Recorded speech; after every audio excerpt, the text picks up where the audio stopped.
Asante Roho Mtakatifu, wewe ni mwaminifu, nami ninalibariki jina lako kupitia jina takatifu la Yesu Kristo. Baba, tunaomba na kushukuru. Amen. Haleluya. Bwana Yesu asifiwe. Ni furaha yangu kukutana na wewe siku ya leo. Haleluya. Katika ibada yetu ya Jumapili ya leo ya tarehe 28. Haleluya. Nikuombe kamata vitendea kazi vyako, andika kung'oa mapando. Kung'oa mapando. Kung'oa mapando. Mapando ni nini? Katika ulimwengu wa roho, adui anaweza kapanda vitu katika maisha ya watu. Anaweza kapanda umaskini, anaweza kapanda magonjwa, anaweza kapanda kitu chochote kwenye maisha, kwenye biashara, kwenye afya, kwenye kila kitu, kwenye ndoa. Adui anaweza akapanda mapando. Tunaposema kung'oa mapando, maana yake ni vile vitu ambavyo vimeoteshwa katika maisha ya wanadamu bila idhini yao. Haleluya. Na wengine vitu vimeoteshwa kwa wao kutokujua. Umeenda kwa mganga wa kienyeji akakuchanja, akakuweka dawa, kuna kitu amepanda kwenye maisha yako. Leo vitang'olewa kwa jina la Yesu Kristo wa Nazareti aliye hai. Haleluya. Bwana Yesu asifiwe.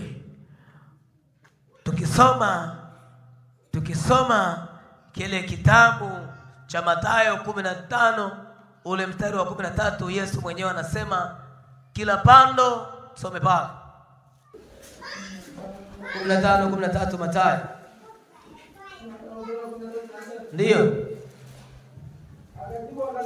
Ndiyo. Kila pando asilolipanda Baba yangu wa mbinguni litang'olewa. Batosha. Maana yake kuna mapando ambayo hajapanda Baba.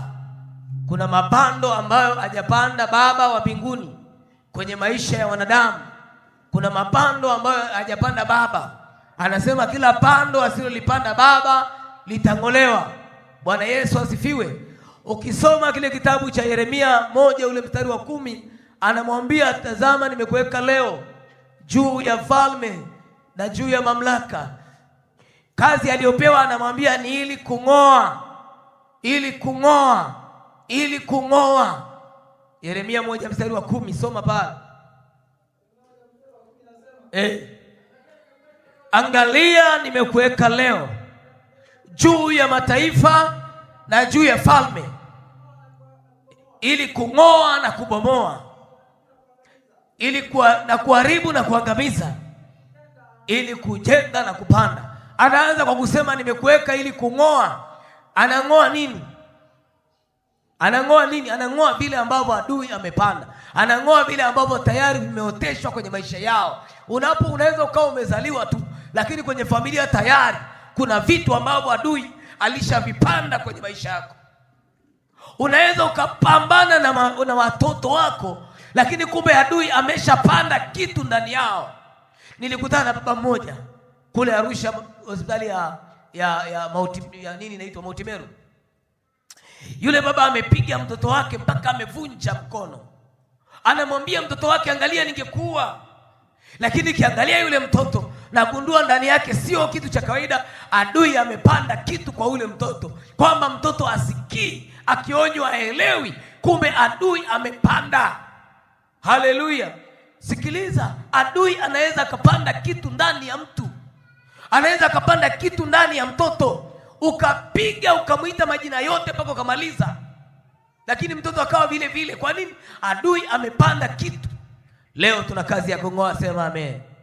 Leo tuna kazi ya kung'oa, sema amina. Ungeongeza tena kusema amina. Kuna kazi ya kung'oa. Unaweza ukapambana na mambo ya kiroho, kimwili. Unapambana kuchapa mtoto kwamba arudi, unapambana kuchapa mtoto kwamba abadilike, lakini abadilike, kumbe tayari adui amepanda kitu ndani ya mtoto. Ukisoma kile kitabu cha Matendo ya Mitume 13 ule mstari wa 8, hebu tusome pale. Unakutana na yule mchawi yule anaitwa Elima. Maandiko yanasema akataka kumtia moyo wa kutokuiamini ile imani. Soma pale. Lakini Elima yule mchawi, angalia, lakini Elima yule mchawi, maana ndio tafsiri ya lile jina la Bari Yesu, akashindana nao akitaka kumtia yule liwali moyo wa kutokuiamini ile imani. Hivi unaelewa? Inatosha. Unaelewa? Akataka kumtia moyo wa kutokuiamini ile imani. Anatiaje yule moyo? Maana yake alikuwa na uwezo wa kupeleka uchawi kwenye moyo wa yule Sergio Paulo ili asiamini ile imani. Na ndio maana tunapofanya mikutano, tunafanya maombi. Maana yake kwa nini? Kwa sababu kuna watu wanatiwa moyo wa kutokuamini. Ndio maana unaweza ukashangaa umefanya mkutano, kuna watu wanakuja hawaji kuokoka wala haji mbele. Hata jana mlikuwa mnaona haji kuombewa, hataki kusogelea pale mbele, hataki. Hata tulifanya mkutano mwingine, akaja mama mmoja, yule mama amekuja, akawa amekuja kwenye mkutano pepo. Roho akaniambia huyu anafanya kitu. Roho akaniambia huyu anazuia watu wasiokoke. Nikamfuata yule mama pale kwenye mkutano, nikamwambia mama, twende ukaombewe. Tena nikamwambia mama, nafurahi umekuja kwenye mkutano, maana nilijua unafiki wake, ni mchawi. Amekuja anatembea pepo kwenye mkutano. Nikamwambia mama, nafurahi umekuja kwenye mkutano, basi twende mbele ukaombewe. Akaniambia kwa kweli mimi napendaga maombi na yafurahiaga maombi sana. Nikamwambia umefanya vizuri. Kwa hiyo sasa hivi kwa sababu mchungaji ametuita watu wakaombewe, nikamshika mkono. Nikamwambia basi twende mbele ukaombewe. Unajua niache siani. Na ni mtu amesema anapendaga nini? Amekuja kuwatia watu moyo wa kutokuiamini imani, watu kumwamini Yesu. Kwa hiyo adui anaweza akatia kitu ndani ya mtu, ukapiga, ukapambana, ukafanya hivi na vile, lakini unashangaa hendi, ukambadilisha mazingira, lakini bado mtoto yuko pale pale. Nataka nikwambie leo tuna uwezo tumepewa na Bwana wa kuondoa kila kilichopandwa kwenye familia. Haijalishi ni roho ilikaa kwa bibi, haijalishi ni roho ilikaa kwa babu, leo itang'olewa. Leo tutang'oa. Anasema nimekuweka ili kung'oa. Unaweza ukashangaa mtoto amebadilika, amekuwa mlevi, amekuwa mvuta bangi, amekuwa mwizi, amekuwa mzinzi. Unajiuliza nini kimetokea? Kumbe kuna roho. Nataka nikwambie watu wa Mungu leo, wazazi wenzangu, unapoomba ng'oa kila roho aliyoyotesha ndani ya mtoto wako. Unaposikia roho ya ushoga, ile ni roho inapandwa. Ile ni roho inapandwa. Mtu anaanza, kwa akili ya kawaida ni vigumu sana kuamini kwamba mwanaume anaweza kumtamani mwanaume mwenzake. Wanaume mpo hapa? Wanaume mpo? Kwa akili ya kawaida mwanaume anaweza kumtamani mwanaume mwenzake. Hata inaweza ikafikiria akili. Inaweza ikamjia mtu akili kwamba nitaweza nikampenda mwanaume mwenzangu, au mwanamke kupenda mwanamke mwenzake. Ataanzia wapi? Kuna vigezo. Hata ukimsimamisha sasa hivi binti ukamuuliza unapenda mwanaume wa namna gani, atakwambia yuko hivi kwa hivi. Lakini mwambie unampenda mwanamke wa namna gani, anaweza akampenda yupi. Kwa sababu gani? Kwa sababu mwanaume aliumbwa ili ampende nani? Mwanamke. Lakini leo roho ya ushoga imeingiaje? Kuna roho inatumwa, inapandwa. Na leo kila pando asilolipanda Baba litang'olewa kwa jina la Yesu Kristo wa Nazareti aliye hai, litang'olewa. Wanaweza wakakupandia roho ya kupenda kitu fulani, ukajikuta umekuwa mlevi wa hicho kitu kuliko kumpenda Mungu. Na ndio maana hata kama unaupenda mpira, ukigundua unampenda kuliko kumpenda Mungu, jua hiyo ni roho tayari. Una kazi ya kuing'oa, kwa sababu hii inaweza ikaumba roho ndani ya mtu. Kuna mtu yuko tayari. Umeona jana kwenye mkutano, pengine huenda wengine hawajaja kwenye mkutano jana kwa sababu kuna mpira. Unanielewa? Maana yake mtu anaweza, yani unaweza kupandiwa vitu vya kupenda ambao havina maana sana. Havina hivi. Uje kujiuliza, mtu ananunua ugoro, kama sio roho, unanunua ugoro, unaweka mdomoni, alafu unafanya kazi ya kutema tu mate wewe. Sio yani kama bata anavyoshusha mambo. Ameweka wapi? Kuna raha gani? Ni roho. Ukitaka kujua ni roho, yule mtu hawezi kuiacha bila msaada wa Mungu. Mimi nilikuwa navuta sigara. Unanunua ni sigara, hakuna chochote kinachoingia tumboni na zaidi ya madhara mengi. Unavuta tu, moshi unaingia, moshi unatoka, moshi unaingia, moshi unatoka. Hashibi, ushibi. Nini kinatokea? Roho. Ukivuta tu sigara ya kwanza, kuna kitu kinaumbikaga ndani ya mtu, kinaingia moja kwa moja automatic ndani, ambacho kinakusukuma kuipenda ile sigara. Kuna roho, kuna kitu kimepandikizwa kwenye ile sigara. Na ndio maana wavuta sigara, tulivyokuwa tunavuta sigara, tulikuwa tunatamani kuwafundisha watu wengi ili tuwe wengi. Tunajua akivuta mara moja tu tayari kuna kitu kitaumbika ndani yake, atakuwa anaipenda tena, anaipenda sigara. Ni nini? Ni pando linapandikizwa ndani ya mtu.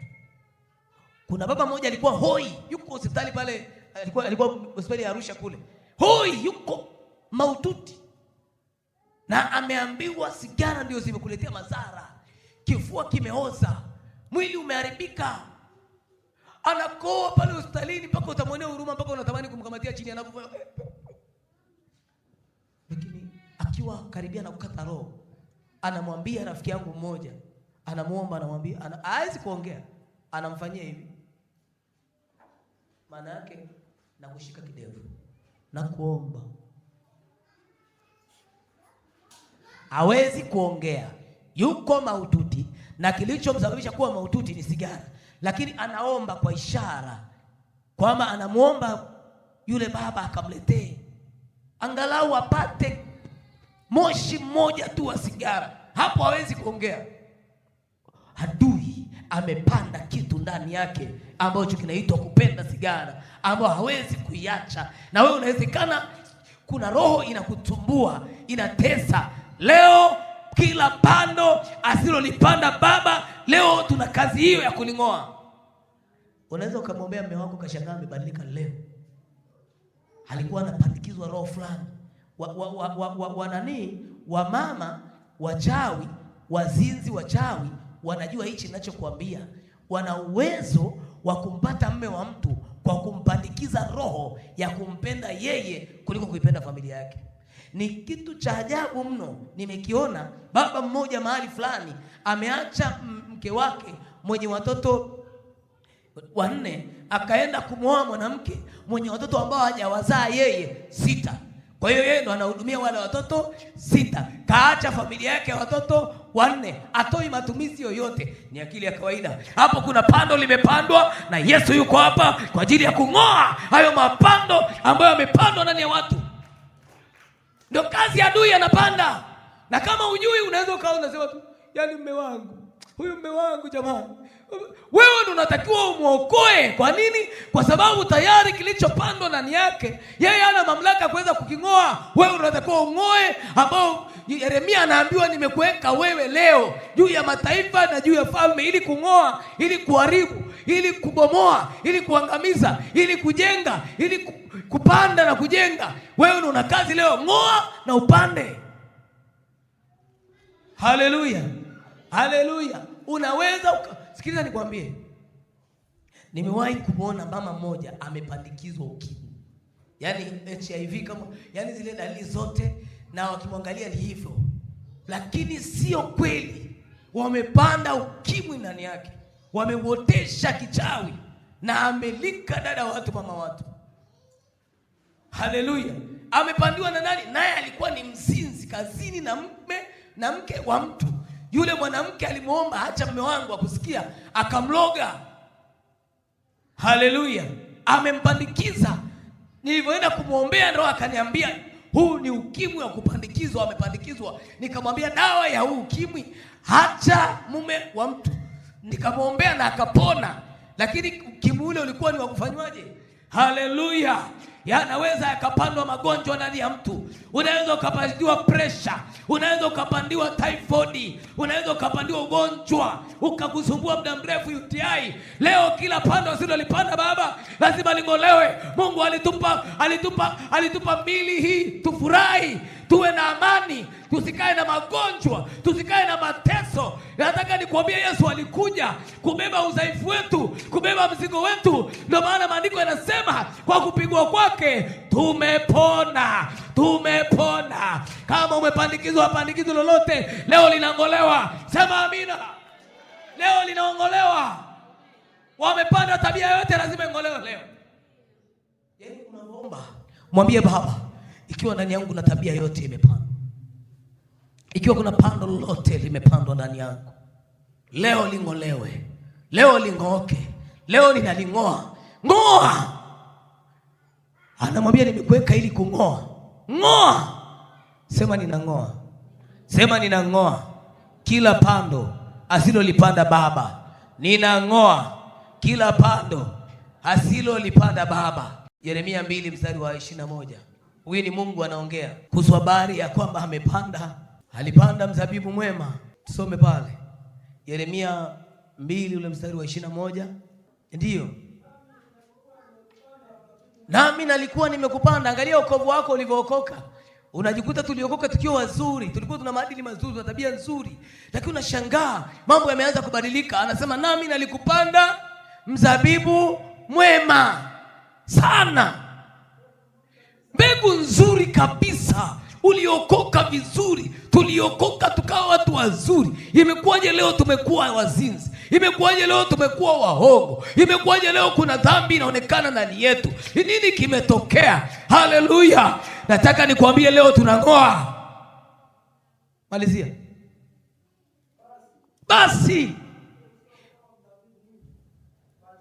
Basi umekuwa mche usiofaa machoni pangu. Anasema alipanda mzabibu mwema sana. Unaangalia ukovu wako, tulianza vizuri, tunakwenda vizuri, lakini imekuwaje? Haleluya. Imekuwaje? Ulikuwa unaishi na mume wako, mkija kanisani mnafuatana pamoja, mkienda mahali mnaenda pamoja. Hii imekuwaje leo? Nini kimetokea kwenye ndoa yako? Mume hataki kuwa na wewe, mke hataki kuwa na. Nini kimetokea? Kila pando asilolipanda Baba litangolewa. Ukisoma Mathayo, tumalizie hapo ili tuende kwenye maombi. Mathayo, tufungue pamoja Mathayo 13 ule mstari wa 24 hadi 28. Unakutana na Yesu anaulizwa na wanafunzi wake kuhusu habari ya shamba. Yaani anatoa mfano wa habari ya shamba ambalo watumishi walipanda ngano njema nzuri, lakini baadaye walipolala adui akaja akapanda magugu. Biashara yako ilikuwa inaenda vizuri, unashangaa nini kimetokea? Mbona biashara imeyumba? Mbona mambo haeleweki? Wateja mbona wananipita? Nini kimetokea? Usiku wakati umelala, adui anaweza akapanda magugu kwenye biashara yako. Siku moja nikiwa nimelima mpunga wangu, niko nyumbani nimelala, nashangaa namuona mama mmoja shambani kwangu anafukia vitu kwenye kona ya shamba. Najiuliza nini kinatokea? Nikabidi asubuhi sana nilipoamka nikaenda shambani, nikaanza kuzunguka lile shamba kuomba. Kumbe yule mama kweli alikuwa ni mchawi. Haleluya. Alikuwa anapanda vitu. Ndio maana unaweza kashangaa mtu amepanda shamba lake, anashangaa mbona navuna mavuno machache. Nini kimetokea? Adui amepanda uharibifu, ameiba usiku. Leo kila pando asilolipanda Baba litang'olewa. Soma.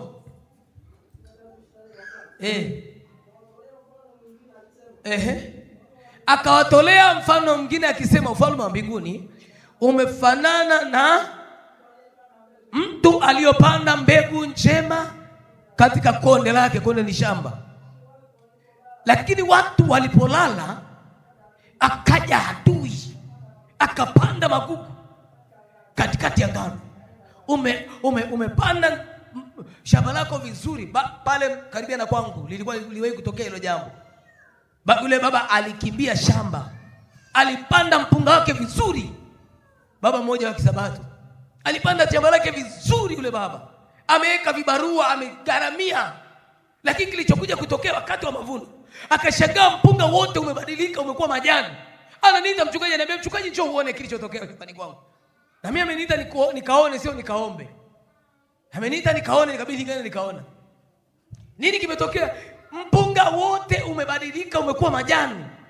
Yule baba anayuliza, anaanza kujipigia mahesabu pale. Ananiambia, angalia mchungaji, hili shamba la upande huu, angalia mpunga uko vizuri. Upande huu ni kweli mpunga uko vizuri, upande huu kwake tu ndio mpunga umeisha. Anasema kama ni ugonjwa ungekula huku na huku. Anasema kama ni tatizo ingekuwa huku na huku. Mbona kwenye shamba langu tu? Nataka nikuambie, hiyo hali ya kuonewa leo hautaonewa. Ingiza maombi kila kona ya eneo lako la uchumi. Peleka maombi kwenye biashara yako, kwenye uchumi wako, kwenye shamba lako. Watu wako kwa ajili ya, kuna watu wako kwa ajili ya kuonea maisha wengine, kunyanyasa maisha wengine, kukalia maisha wengine, kuyala maisha wengine. Kama ujui, unaweza ukalima shamba lako, mtu akaliiba. Mama mmoja tulikuwa tunamwombea, alikuwa mjamzito, mara ghafla mimba ionekane. Amehudhuria kliniki mpaka imefika sijui miezi 7. Ghafla tu mimba ionekane. Wakimpima, wakifanyia nani, wakipima wanasema ndani yake kuna uwazi. Yaani kwenye tumbo la uzazi umebaki uwazi. Maana yake mtoto haonekana. Alipokuja nikamwambia kitu, mama, mtoto yupo. Wamemficha, ngoja tumfichue. Mtoto yupo. Tumemaliza maombi, mtoto amerudi tumboni. Mama anasikia mtoto anacheza. Alikuwa wapi? Walikuwa wanataka kumuiba. Chochote kilichoibiwa kitarudishwa kwa jina la Yesu, kwa damu ya mwana kondoo. Hawatakuibia. Sema sitaibiwa. Malizia. Ndio. Baadaye majani ya ngano yalivomea na kuzaa, yakaonekana magugu. Watumwa wenye nyumba wakaenda kwa Bwana, wakamwambia, tulipanda mbegu, hatukupanda mbegu njema katika konde lako. Imepata wapi basi magugu? Wanashangaa nini kimetokea? Kwa nini magugu yaonekane kwenye zile mbegu njema? Yesu anasema, akawaambia, adui ndiye aliyotenda hilo. Watumwa wakamwambia, Bwana Yesu asifiwe, ishia tu hapo. Adui anaweza akapanda vitu wakati umelala. Wangapi ambao wamewahi kuota kwenye biashara yao kuna mtu ameenda kutembea? Kuna kitu anakiona kwenye ulimwengu wa kwenye biashara yako, ambao aliwahi kuota kwenye biashara yake kuna kitu kinafanyika. Hujawahi kuota kwenye biashara yako, yani umelala nyumbani lakini unaota kwenye kazi yako, kwenye biashara yako kuna kitu kinaendelea. Ubarikiwe. Ndivyo wanavyofanya. Na ukishaona hivyo usilale, unakwenda pale kwenye biashara. Ndio maana mtu wote mfanya biashara inatakiwa uwe makini sana. Wanachokifanya waga wale wanaofanya kazi ya kishirikina, wanaofanya kazi ya aina moja na wewe lakini washirikina, wanachokifanya wanakwenda kwenye biashara yako usiku, wanahamisha wateja wako kichawi. Wanaweza wakaenda pale, wanachukua yale mavumbi ile nyayo pale za wateja wako, wanakwenda kumiminia pale kwenye mlango wa kazi yao. Wameshawachukua wateja wako, lakini nataka nikwambie, hawatawachukua kuanzia leo, hawatawachukua kuanzia leo, maana kila pando atakalolipanda adui tumeling'oa leo. Unashangaa mtoto alikuwa na tabia nzuri, mara amebadilishwa. Nini kimetokea? Wamepanda magugu, wamepanda tabia, wameingiza tabia. Sema kwa jina la Yesu, ninakwenda kung'oa. Ninakwenda kung'oa kila pando asilolipanda baba. Kila pando asilolipanda baba. Simama pale ulipo. Kila pando asilolipanda baba. Chochote kilichopandwa kwenye maisha yangu, chochote kilichopandwa kwenye afya yangu. Naambia simama, ndio wengine wamelala. Maandiko yanasema walipolala adui akaenda akapanda. Unaweza ukakaa ukasema mimi sina vitu, lakini kuna vitu ambavyo tayari adui alishavizuia kuwepo siku nyingi. Tunakwenda kung'oa. Tunakwenda kung'oa kila pando asilolipanda baba. Chochote kilichopandwa kwenye afya, chochote kilichopandwa kwenye mwili, chochote kilichopandwa kwenye familia. Mikono yako juu. Sema kwa jina la Yesu na kwa damu ya Yesu, naita nguvu za Mungu. Naita nguvu za Mungu. Baba, umenipa mamlaka ya kung'oa, kubomoa, kuharibu na kuangamiza. Na kwa mamlaka hiyo, siku ya leo ninakwenda kung'oa, na kwenda kuharibu, na kwenda kubomoa, na kwenda kuangamiza kila pando lililopandwa juu yangu, lililopandwa kwa watoto wangu, lililopandwa kwenye afya yangu, lililopandwa kwenye kazi yangu, lililopandwa kwenye pesa yangu, lililopandwa kwenye maisha yangu, linakwenda kung'oka kwa jina la Yesu. Ikiwa kwenye uchumi wangu wamepanda roho ya chuma ulete, ikiwa kwenye biashara yako, nataka uombe kwa imani, nataka useme kwa imani. Siku moja mtu mmoja aliniomba chenchi wakati nafanya biashara nikiwa sina Yesu. Alivyoniomba chenchi, kumbe kuna hela alinipa, ikakaa kwenye roho yangu, ikakaa kwenye roho langu la fedha bila mimi kujua. Nataka nikwambie ile hela ni ya kimazingara.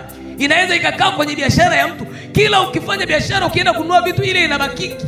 Kila haukumbuki kuitoa, inajikwepa, inakaa, kumbe imekaa kama kula. Sema kwa jina la Yesu, kila kilichopandwa, kila kilichooteshwa kwenye biashara yangu, kwenye uchumi wangu, kwenye pesa zangu, kwa nguvu ya jina la Yesu, na kwenda kung'oa hayo mapando ya umaskini yaliyopandwa kwetu, na yang'oa kwa jina la Yesu, kwa jina la Yesu. Ewe adui, kwa mamlaka niliyopewa na Yesu, ninakung'oa. Ng'ooka kwenye afya yetu, kwenye familia yangu, kwa jina la Yesu. Hata kama ulipata walali kupitia babu yangu, kupitia bibi yangu, leo nakung'oa. Ewe uzinzi, ewe uasherati, ewe tamaa, ewe uchafu, ewe uovu uliopandwa kwenye familia yetu, kwa mamlaka ya jina la Yesu, lazima ng'oke.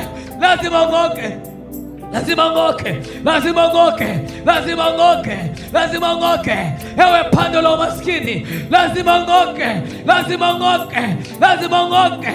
Ewe ugonjwa, ewe presha, ewe sukari, ewe kansa, kwa jina la Yesu. Ewe UTI uliopandwa kwenye kiuno, lazima ung'oke. Ewe pando lililopandwa na adui, lililopandwa na wachawi, lazima ung'oke.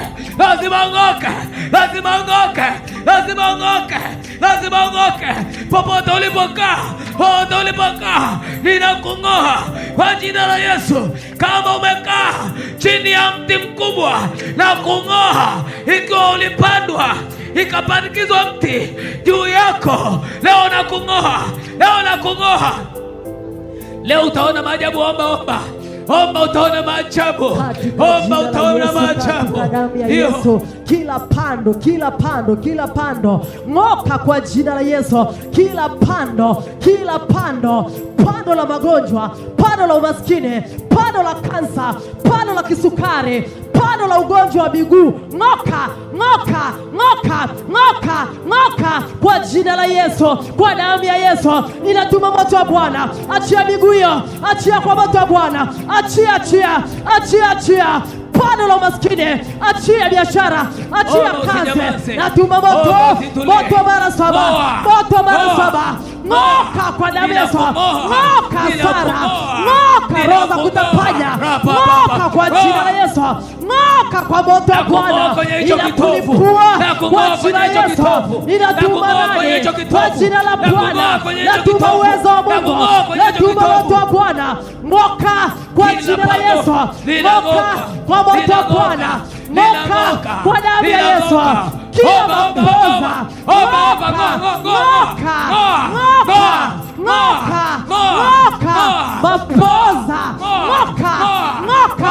ng'oka kwa jina la Yesu, kwa damu ya Yesu, kwa jina la Yesu.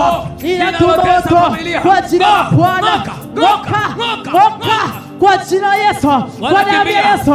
Kila pando kwa jina la Yesu, ng'oka.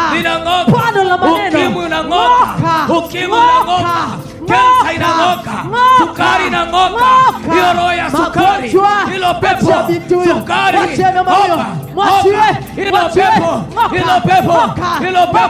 hilo pepo, presha, lazima ng'oke kwa jina la Yesu, kwa damu ya mwana-kondoo, kwa damu ya mwana-kondoo, lazima ng'oke kwa damu ya Yesu, lazima ng'oke, lazima ng'oke, hiyo roho ya kupoza unang'oka, lazima ng'oke, lazima ng'oke, hiyo roho ya kupoza, hiyo roho ya kupoza, lazima ng'oke kwa jina la Yesu, kwa jina la Yesu, lazima ng'oke, lazima mwachie huyu, mwachie huyu baba, mwachie huyu baba, achia familia hii, achia uchumi wao, achia pesa zao, achia roho ya chuma ulete, roho ya chuma ulete, toka kwenye biashara, toka kwenye uongo, toka kwa jina la Yesu. Moto, kila pando asilolipanda baba linang'olewa. Ng'oka waliwana wao, ng'oa waliopanda, ng'oa walioteswa, ng'oa adui uliyepanda uharibifu, kila roho zilizooteshwa, nasema ng'oka, umaskini kwa jina la Yesu, kwa damu ya Yesu, kwa jina la Yesu, Bwana machuka na kung'oa,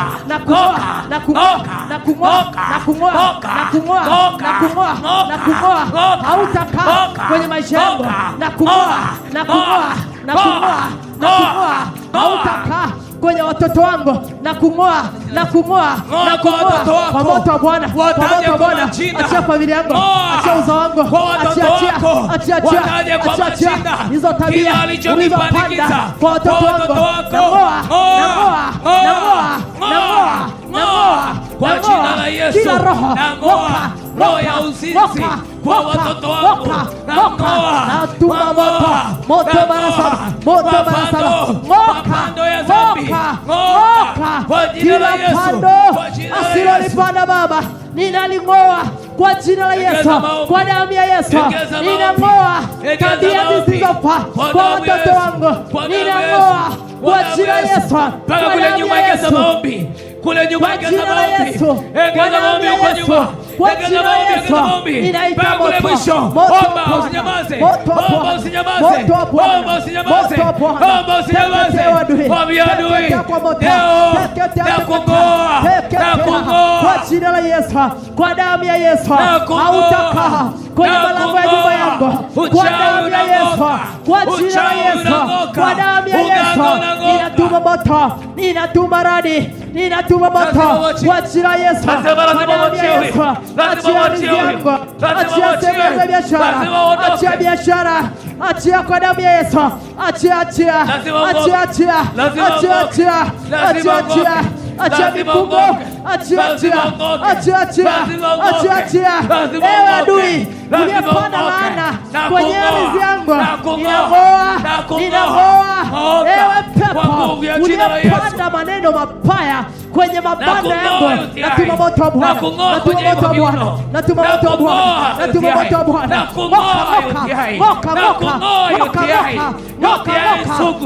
malaria sugu,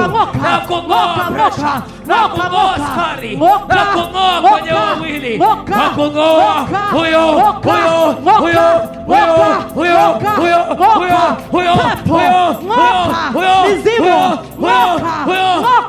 uchawi, wanang'olewa mizimu ya mababu, mizimu ya mabibi, inang'oka, mizimu kwa jina la Yesu, kwa jina la Yesu, kwa jina la Yesu, ng'oka, kwa jina la Yesu, ng'oka, kwa jina la Yesu, ninakung'oa, kwa jina la Yesu, hauna tena nafasi, umeng'olewa, ninakung'oa, achia wateja wangu, achia, ninawarudisha kwa damu ya Yesu, la kiume linang'oka, hilo pepo linang'oka, hilo chini linang'oka, taarifa mbaya za biashara yangu, kwa damu ya Yesu, kwa damu ya Yesu, kwa damu ya Yesu,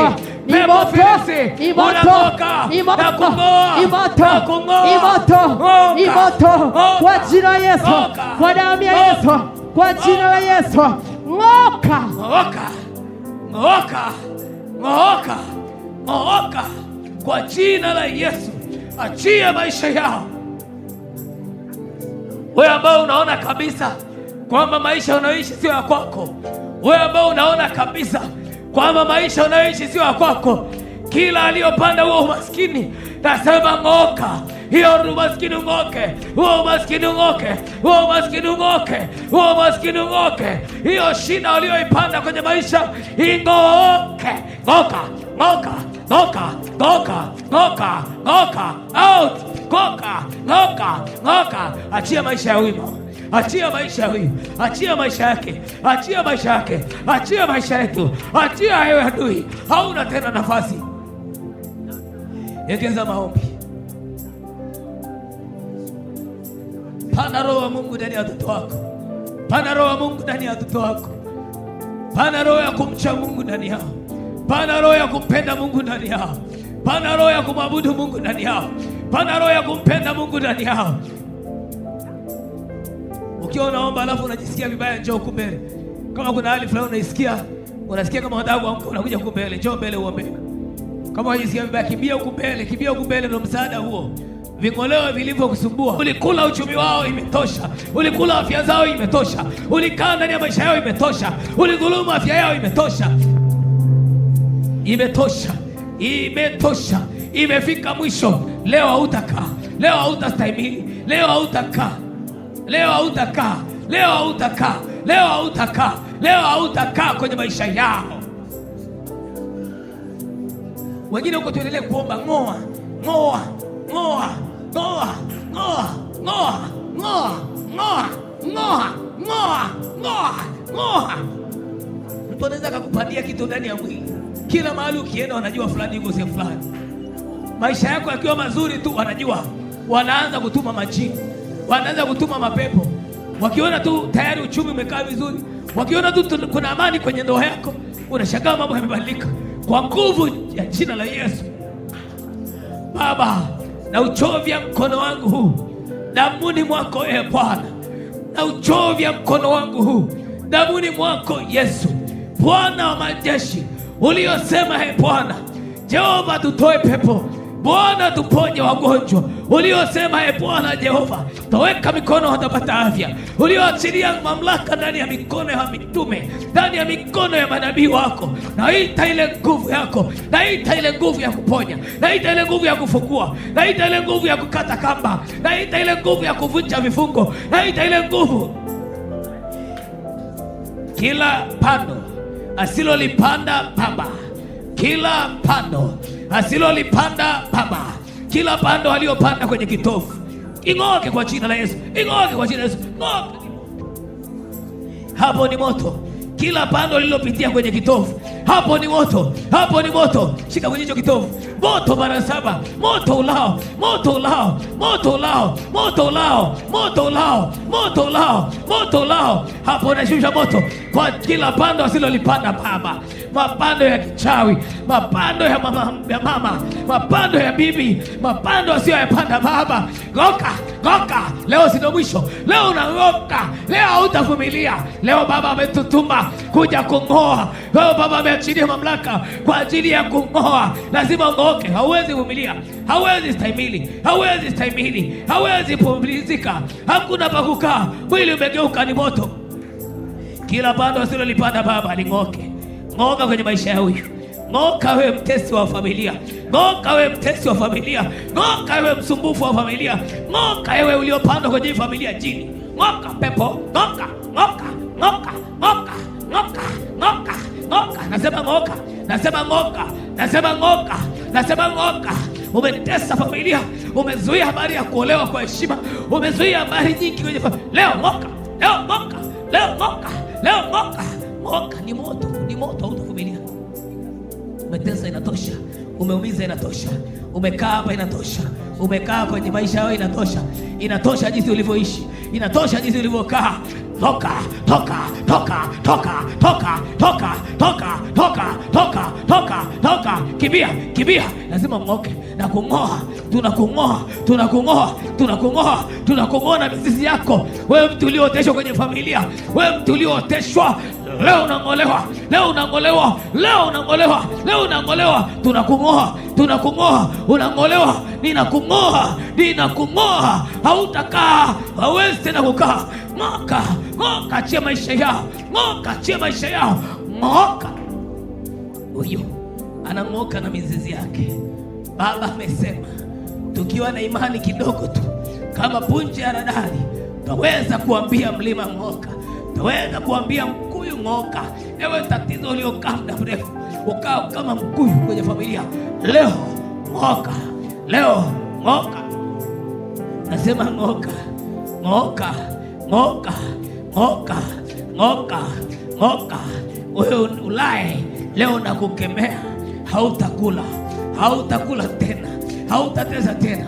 Nimekung'oa kwenye familia, nimekung'oa kwa jina la Yesu. Kila pando usilolipanda Baba, kila pando la adui lazima ung'oke, lazima ung'oke, lazima ung'oke. Ng'oka kwa jina la Yesu, ng'oka kwa damu ya Yesu.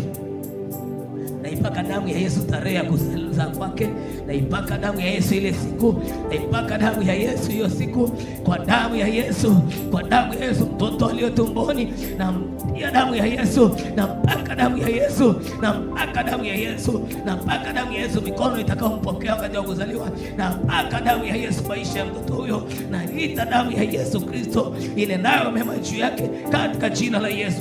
Kila pando asilolipanda Baba, nasema ng'oka. Kila pando asilolipanda Baba, ng'oka. Ndio, ng'oka.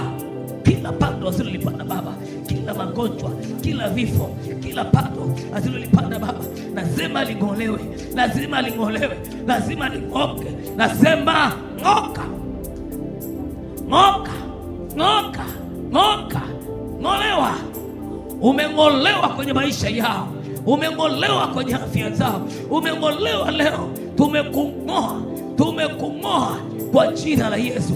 Kila pando asilolipanda Baba, kila pando asilolipanda Baba, pando la harufu mbaya, pando la kichawi, pando la uganga, pando la ushirikina, leo ndo siku ya Bwana kukung'oa. Leo ndo siku ya Bwana kukung'oa. Leo ndo siku ya Bwana kukung'oa. Leo ndo siku ya Bwana kukung'oa. Leo ndo siku ya Bwana kukutoa kwenye mwili huu. Ng'oka kwa jina la Yesu. Ng'oka kwa jina la Yesu. Unang'oka, unang'oka, unang'oka, unang'oka. Jinsi ulivyopandwa ndivyo unavyokung'oa. Jinsi ulivyooteshwa, ulioteshwa kichawi na kung'oa kwa jina lipitalo majina yote. Ulioteshwa na wachawi, leo na kung'oa. Ng'oka na kung'oa, na kung'oa. Ng'oka. Afya yake irudi, afya yake, usafi wake, mwili wake urudi. Kila uvundo mliopanda ndani yake, ng'oka, ng'oka, ng'oka. Ndio, ng'oka, ng'oka, ng'oka, ng'oka, ng'oka, ng'oka, ng'oka, ng'oka, ng'oka. Fire, fire, fire, fire. Moto mara saba, moto mara saba, moto mara saba, moto mara saba, moto mara saba, moto mara saba, moto mara saba, moto mara saba. Hizo kamba zinakatwa zote, hizo kamba zinakatika zote, hizo kamba zinakatika zote. Kila mlichootesha hicho kinang'olewa, hicho kinang'olewa, hicho kinang'olewa. Hizo dawa hizo zinang'olewa, hiyo dawa inang'olewa, hiyo dawa inang'olewa, hiyo dawa inang'olewa, hiyo dawa inang'olewa, hiyo dawa inang'olewa, hiyo dawa inang'olewa, hiyo dawa inang'oka, hiyo dawa inang'oka, hiyo dawa inang'oka, hiyo dawa inang'oka, hiyo dawa inang'oka, hiyo dawa inang'oka, hiyo dawa inang'oka, inang'oka. Ng'oka kwenye maisha yake, ng'oka, ng'oka leo. Leo ni mwisho, leo ni mwisho kukaa kwenye maisha yake. Leo ni mwisho kukaa kwenye maisha yake. Leo ni mwisho kukaa kwenye maisha yake. Leo ni mwisho. Rapapopopo rinda masaka kwa damu ya Yesu, kwa damu ya Yesu, kwa damu ya Yesu. Kila pando asilolipanda Baba, kila pando la kuzimu lazima liachie, lazima ling'oke kwa nguvu ya damu, kwa nguvu ya damu ya Yesu, kwa nguvu ya jina Yesu. Leo mmeng'olewa wote, leo mmeng'olewa wote kwa jina la Yesu. Kila pando asilolipanda Baba, pando la kufeli, pando la kufeli mitihani, pando asilolipanda Baba, pando la kufeli, pando la kupata mimba wakati wa masomo, pando la kupewa mimba, pando la kuharibiwa maisha, kwa damu ya Yesu hilo pando ling'oke. Ng'oka, yani tunakung'oa, yani hatuna mzaa leo, yani unang'oka, yani unang'oka. Gezeni maombi. Mongole tumole walipanda kuanzia kwa mama, leo walipanda kuanzia kwa bibi, kwa nani, ikiwa walipanda kwa baba, ikiwa walipanda kwenye familia miaka mingi. Hatutaki kujua yote hayo, tunajua leo lazima ng'oke, leo lazima ng'oke, leo lazima ng'oke, leo lazima ng'oke, leo lazima ng'oke, leo lazima ng'oke. Wewe mwisho wako ni leo. Ng'oka. Jinsi ulivyopandwa ndivyo unavyokung'oa. Jinsi ulivyopandwa ndivyo unavyokung'oa. Jinsi ulivyopandwa ndivyo tunavyokung'oa. Jinsi ulivyopandwa ndivyo tunavyokung'oa. Jinsi ulivyopandwa ndio lazima ung'oke. Ni lazima. Bwana amesema kila pando asilolipanda baba lazima ling'olewe. Kila pando asilolipanda baba lazima ling'olewe. Wewe pepo, kwa mamlaka ya damu ya Yesu, ng'oka kwenye maisha ya hii familia. Ng'oka kwenye maisha ya hii familia. Moto, moto, moto, moto, moto, moto, moto, moto, moto, moto. Lazima ung'oke kwenye hii familia. Lazima ung'oke kwenye hii familia. Lazima ung'oke. Jinsi ulivyokuja kwa kasi, ndivyo tunakurudisha kwa kasi hiyo hiyo. Kimbia. Ng'oka. Ng'oka. Ng'oka. Ng'oka. Ng'oka. Ng'oka. Ng'oka.